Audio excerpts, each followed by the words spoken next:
El día de hoy vamos a hablar de uno de los jueces más famosos que ha tenido la nación de Israel, sino quizá el juez más famoso de todos, porque estoy seguro que todos hemos oído hablar de Sansón. Sansón era conocido por su increíble fuerza, un don con el que Dios lo equipó. Sin embargo, Sansón también era un hombre con muchísimas debilidades, al igual que tú y yo. Pero su vida es un testimonio de cómo Dios puede usarnos a pesar de nuestras debilidades para cumplir su propósito. Sansón también se ha caracterizado por una constante infidelidad a Dios, muy a semejanza del pueblo que gobernó. Vamos a leer Jueces 13:1. Los hijos de Israel volvieron a hacer lo malo ante los ojos de Jehová, y Jehová los entregó en mano de los filisteos por 40 años. El pueblo de Israel en diferentes ocasiones se ha visto en tiempos de apostasía. ¿Qué quiere decir esto? Que han estado alejados, apartados de Dios, ¿sí? Y el libro de Jueces, pues es un claro ejemplo de esto. Cuando Dios les mandaba un juez para salvarlos, se repetía el siguiente ciclo. Primero, apostasía. Israel hacía lo malo ante los ojos del Dios y estaba apartado de él. Después, servidumbre. Dios los disciplinaba, permitiendo que sus enemigos los gobernaran y los oprimieran. 3, súplica. El pueblo de Dios, o sea Israel, clamaba a Jehová. Y por último, salvación. Dios mandaba a un juez para que los salvara. Y así cuando el juez moría, esto se volvía a repetir una y otra vez por muchísimos años. Hablaba de este tema hace unas semanas con una persona y me decía que le parecía increíble cómo es que Israel tenía una relación tan cercana con Dios, conociéndolos tan a fondo, siendo salvados repetidas veces y en diferentes ocasiones. ¿Cómo era posible que los israelitas pudieran volver a hacer lo malo ante los ojos de Dios? Yo pensaba así, no manches, o sea, parece hasta difícil de creer, o sea. Luego me miré en un espejo y ¿sabes algo? Pues no somos tan diferentes en nuestro día a día. Sin embargo, este ciclo por el que pasaba Israel también me recordó al cómo llegamos a Cristo, al cómo vivíamos antes en pecado, alejados de Dios, y a Dios permitiendo alguna situación muy específica para llamar nuestra atención. Y así nosotros, arrepentidos, suplicamos su perdón, le entregamos nuestro corazón y así Él nos salvó. La gran diferencia es que Dios no nos mandó un juez. Dios mandó a su Hijo para que muriera por nosotros en la cruz. Pero bueno, volviendo con Sansón, su historia comienza incluso antes de su nacimiento, cuando el ángel de Jehová viene a la mujer de Manoa para darle una noticia. Esta mujer era estéril. Y algo que me encanta de la Biblia es ver cómo en repetidas ocasiones tenemos varios ejemplos de mujeres que eran estériles y Dios las bendice dándoles un hijo, mostrándonos cómo para Dios realmente no hay nada imposible, siempre y cuando tengamos fe, sea parte de su plan, va a haber esperanza, aunque para los ojos del hombre sea algo difícil de creer o de entender. El ángel de Jehová vino a la mujer de Manoa para decirle que va a concebir un hijo, que desde su nacimiento va a ser nazareo. O sea, va a ser un apartado de Dios con el fin de librar a Israel de la mano de los filisteos, ¿sí? Vemos que desde el principio, desde antes de nacer, Dios ya tenía un plan para Sansón, ¿sí? Ya tenía su propósito. Y del mismo modo, Dios tiene un propósito contigo desde antes de que nacieras. Es más, Él te permitió nacer primero para que lo conozcas, después para que vivas por Él. Quiero que en este estudio meditemos en la siguiente pregunta. ¿Cuál es el plan que Dios tiene para mi vida? Aquí vemos que Dios ordena que Sansón sea nazareo desde su nacimiento, con el fin de salvar a Israel de los filisteos. Dios ya tenía un plan para Sansón, muy específico. Pero Sansón tenía sus propios planes, como tú y como yo. Porque siendo muy honestos, nos encanta decirle a Dios cómo hacer su trabajo, a dónde queremos ir, qué queremos alcanzar, con quién no nos queremos juntar o qué no queremos hacer. Y mira, a lo mejor el plan que Dios tiene para tu vida no te gusta. A lo mejor estás navegando hacia el lado contrario como en su momento lo hizo Jonás. Pero imaginemos por un momento, ¿cómo sería nuestra vida si no fuéramos nosotros al volante y fuéramos como pasajeros, dejando que Dios sea el que lleve el mando, que trace la ruta y el destino de nuestra vida? Ten en cuenta que a pesar de todas nuestras debilidades, el llamado que Dios tiene para tu vida va a seguir vigente. Dice el pasaje, irrevocables son los dones y el llamamiento de Dios.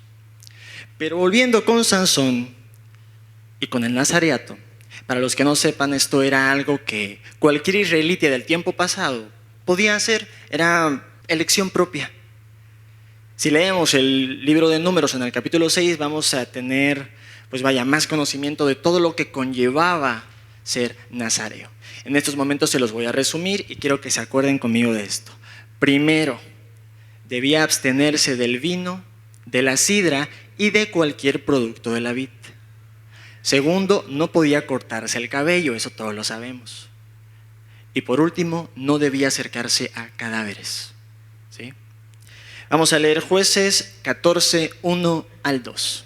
Descendió Sansón a Timnat y vio en Timnat a una mujer de la hija de los filisteos.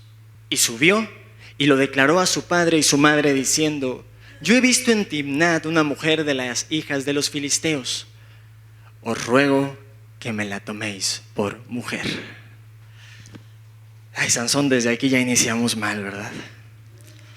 Obviamente para los papás esto no fue para nada agradable. ¿Se imaginan el impacto? ¿Se imaginan la sorpresa de esto? Los papás trataron de persuadirlo, de decirle: ¿sabes qué, Sansón? ¿Por qué no te buscas a alguna mujer aquí de tu pueblo y no a una hija de nuestros enemigos, los filisteos?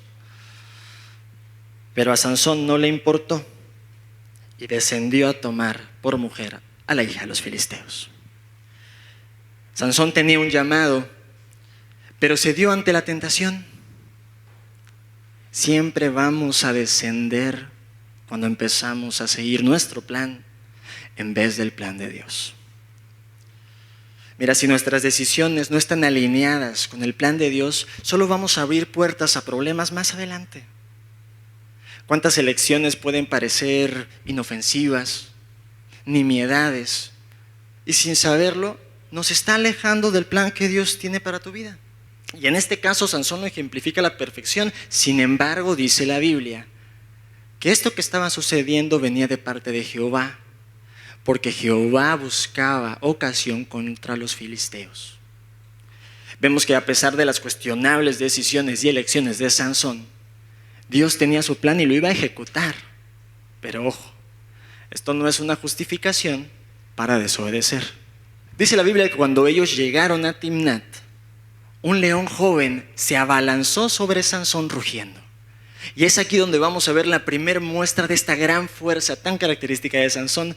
Por favor, Jueces 14, 6. Y el espíritu de Jehová vino sobre Sansón, quien despedazó al león como quien despedaza un cabrito, sin tener nada en sus manos. Y no lo declaró ni a su padre ni a su madre lo que había hecho. Para que se den una idea, el peso promedio de un león joven es de 190 kilogramos. Y dice el pasaje que Sansón lo despedazó con las manos. O sea, yo no puedo ni desplumar un pollo, para que se den una idea de la fuerza que tenía este cuate, ¿no? Y es que me sigue pareciendo algo muy impactante. Y sin embargo, esto no va a ser lo más impactante que Sansón va a hacer gracias al poder de Dios. Y quiero dejar bastante claro que es gracias al poder de Dios que Sansón puede hacer esto. Porque del mismo modo nosotros en nuestras propias fuerzas nada podemos hacer. Dice en Proverbios 21:31, el caballo se alista para el día de la batalla, mas Jehová es el que le da la victoria. Dios nos manda a estar siempre listos, estar siempre preparados. Pero solamente es Él el que nos va a dar la fuerza para vencer, el que nos va a dar la victoria. En fin, Sansón y la mujer se agradaron y días después Sansón va a regresar a Timnat por el mismo camino por el que descendió. La diferencia es que ahora en vez de irse derechito, se va a desviar para ir a ver el cadáver del león.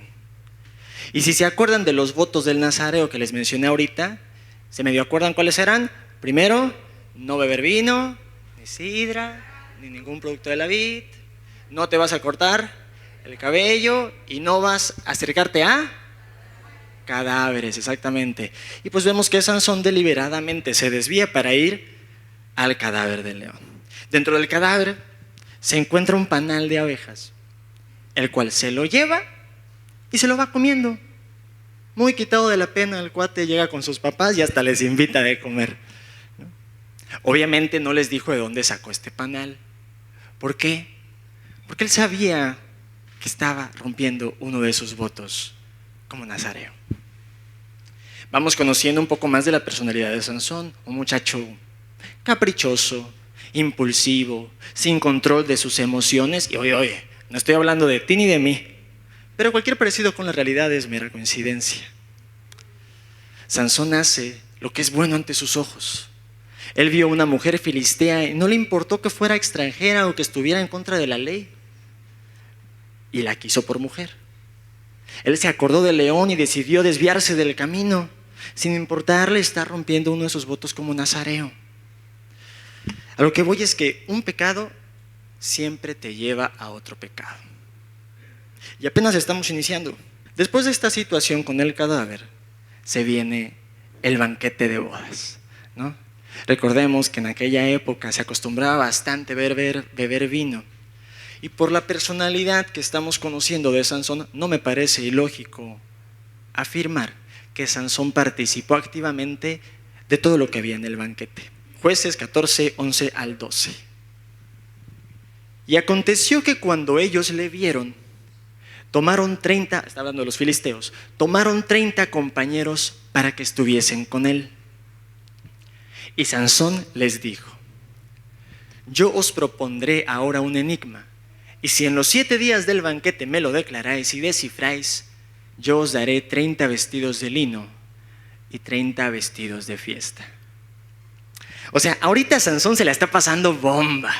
Es su banquete de bodas, el cuate está festejando con todos sus enemigos, sin importarle lo peligroso de esta situación.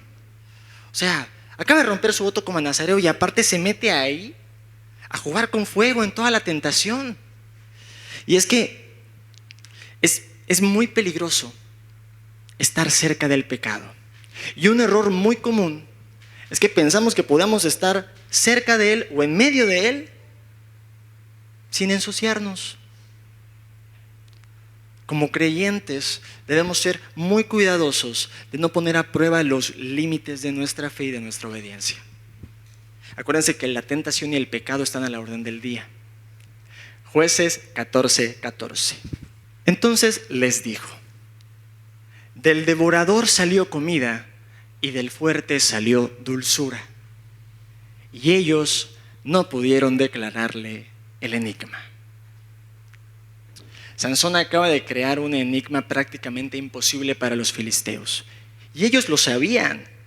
Sabían que no iban a poder descifrar su enigma. Tan lo sabían que decidieron pedirle ayuda a la mujer de Sansón. Le pidieron que lo engañara y que lo manipulara para poder tener la respuesta. Y déjenme decirles algo. Las mujeres pueden ser bien astutas. Y nuestras esposas suelen conocer nuestras debilidades, a veces mejor que uno. Vamos a ver qué fue lo que hizo la mujer de Sansón para sacarle la respuesta a este enigma. A ver si nos resulta familiar esta situación. Jueces 14, 16a y 17. Y lloró la mujer de Sansón en presencia de él y dijo, esta parte me encanta: solamente me aborreces y no me amas, pues no me declaras el enigma que propusiste a los hijos de mi pueblo. Leemos el 17. Y ella lloró en presencia de él los 7 días que ellos tuvieron banquete, 7 días con el llanto de tu mujer. Mas al 7º día él se lo declaró. porque le presionaba. Y ella lo declaró a los hijos de su pueblo. Ay, Sansón, ¿qué te puedo decir? Mira, te entiendo a la perfección. Yo también soy débil al llanto de mi mujer. Sin embargo, pues esta traición no es más que una consecuencia directa de la desobediencia de Sansón por haberse casado con una mujer filistea. ¿Sí? Sansón cedió ante la presión y manipulación emocional de su esposa. Y las consecuencias de estos actos nos quieren enseñar que debemos permanecer siempre firmes en nuestras convicciones y no permitir que la presión de otros, familiares o amigos, nos quieran obligar a hacer algo en contra de Dios, en contra de sus enseñanzas. Porque siendo francos, ¿cuántas veces no hemos estado en una situación similar? ¿Cuántas veces algunos amigos nos han invitado a drogas? O familiares que quieren tener control sobre nuestra vida. O jefes que quieren que vayas a hacer algo en contra de la ley. Esta frase que le dice la esposa de Sansón me impactó. Que le dice: tú solo me aborreces y no me amas, Sansón. ¿Por qué? Pues porque no estás haciendo lo que yo quiero que hagas. Actualmente tú ya no me amas porque no me contestas los mensajes del WhatsApp. O tú ya no me quieres porque veo que te estás juntando con todas esas personas que me caen mal. ¿Cómo somos, verdad? O sea, a veces somos retóxicos. Como la mujer de Sansón. Y luego ahí andamos criticando, juzgando al pobre de Sansón y a las mujeres que lo engañaron, porque spoiler, no es la única vez que Sansón va a ser engañado por una mujer. Vaya, aquí podríamos estar horas hablando de este tema en particular. Pero el mensaje que Dios tiene para nosotros a través de estos pasajes es que Él quiere que permanezcamos firmes y que hagamos siempre lo bueno ante sus ojos, sin permitirnos estar cerca de situaciones tan peligrosas donde el pecado y la tentación pueden abundar. ¿Sí? Seguimos leyendo Jueces 14, 18. Y el séptimo día, antes que el sol se pusiese, los de la ciudad le dijeron, esta es la respuesta del enigma: ¿qué cosa más dulce que la miel? ¿Y qué cosa más fuerte que el león? Y él les respondió: si no arareis con mi novilla, nunca hubierais descubierto mi enigma. Pues claro, Sansón, por supuesto. Si no te hubieras dejado engañar, si no te hubieras dejado manipular, pues los filisteos jamás hubiesen tenido la respuesta de tu enigma. Pero ahí vas. Y bueno, la verdad es que ya no quiero seguir hablando mal de Sansón porque luego me parezco mucho. Pero no todo lo que aconteció fue tan malo, ¿verdad? Porque vamos a ver cómo el plan de Dios empieza a cumplir. ¿Y por qué Dios permitió todo esto? Jueces 14, 19. Y el Espíritu de Jehová vino sobre él y descendió a Ascalón y mató a 30 hombres de ellos. Y tomando sus despojos, dio las mudas de vestidos a los que habían explicado el enigma. Y encendido en enojo, se volvió a la casa de su padre. Para este punto, créanme, Sansón no tenía ni idea de que estaba cumpliendo la voluntad de Dios. El cuate estaba tan enojado que mató a esos 30 filisteos y se regresó con su papá. Dice la Biblia que días después, él regresa a Timnat en busca de su mujer, porque la abandonó. O sea, de su enojo dejó todo y se regresó con su mamá, encaprichado el muchacho. Pero para sorpresa de Sansón, cuando él regresa, su suegro ya le había dado en matrimonio a otro hombre. Y pues si ya vemos cómo es el carácter de Sansón, pues esto no le pareció para nada agradable. Él juró que se vengaría. Y pues esta venganza va a traer un ciclo de violencia y de venganza entre Sansón y los filisteos desastroso. En estos pasajes vemos que la venganza humana, lejos de traer justicia, solamente va a traer más caos y destrucción. ¿Pero qué hizo Sansón? ¿Cómo se vengó Sansón? Yo te podría decir que, bueno, en esta ocasión no mató a nadie. De manera irónica te digo que solamente quemó todos los campos de los filisteos, sus viñas y sus olivares. ¿Y cómo respondieron los filisteos? Bueno, pues los filisteos fueron y mataron a su esposa y a su suegro. Y Sansón, por segunda vez, juró que se vengaría y dañó en gran mortandad a muchos de ellos. Después se retiró a una cueva en la peña de Etam. Y vamos a ver qué hicieron los filisteos después de esto. Jueces 15:9. Entonces los filisteos subieron y acamparon en Judá y se extendieron en Leí. Y 10 también.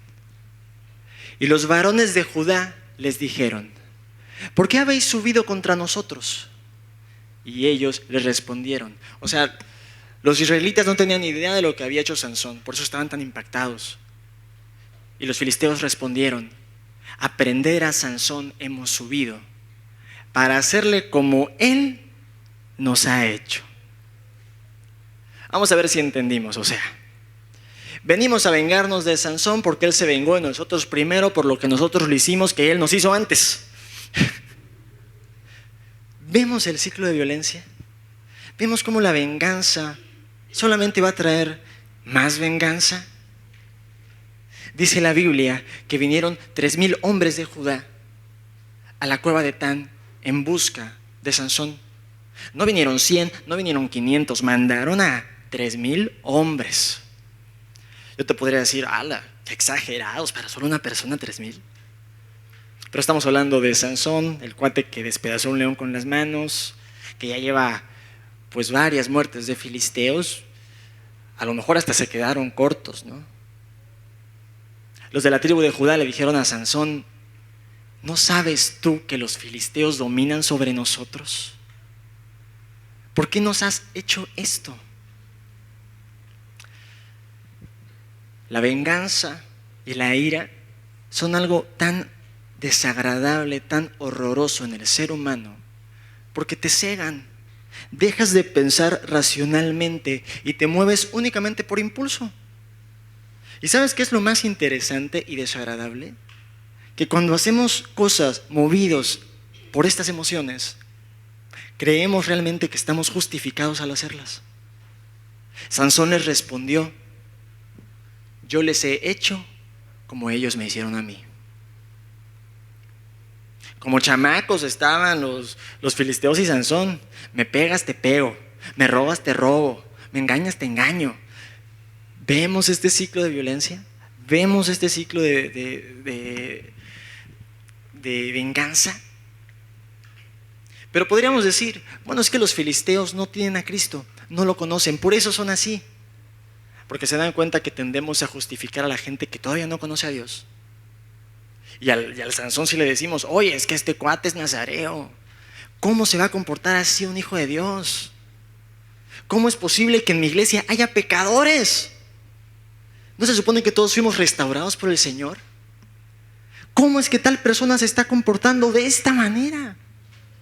Y empezamos a crear estándares que ni nosotros podemos alcanzar.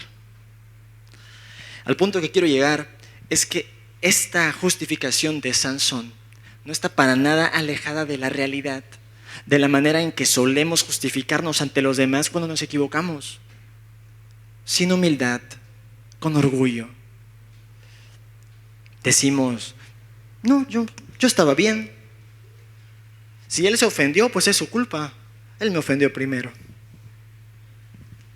Dice Romanos 12:19 y nos enseña: no os venguéis vosotros mismos, amados míos, sino dejad lugar a la ira de Dios.